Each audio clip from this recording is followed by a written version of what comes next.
কুরবানি ফ্যামিলির উপরে ওয়াজিব হয় না, মানুষের উপরে ওয়াজিব হয়। কথা বুঝেন না?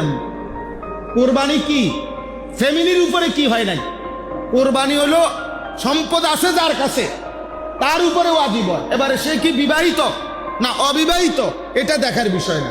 সে কি সংসারে এক লগে নাকি ভিন্ন ভিন্ন, তারা কি চারো ভাই এক ঘরে খায় না আলগা ঘরে খায়, এইটা দেখার কিছু না। তারা কি বাপের লগে একসাথে নাকি ভিন্ন ভিন্ন, খোদার কসম এটা কোনো বিষয় না।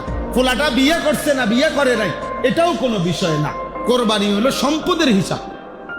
তাহলে এখন বিদেশের ছেলেটা মনে করেন ওই বিয়েও করে নাই, ধরে নিলাম বাড়িতে টাকা পাঠাইছে 30,000, তো তার বাপের নামে মার নামে কোরবানি হয়েছে, ভালো, বাপমার কোরবানি সে সহযোগিতা করছে, সে তো সারা বছরই দান করে, মা বাবারে হাদিয়া দেয়, টাকা পাঠায় বাড়িতে, তো এখনো দিছে, বাপমার খেদমত করতে হবে না?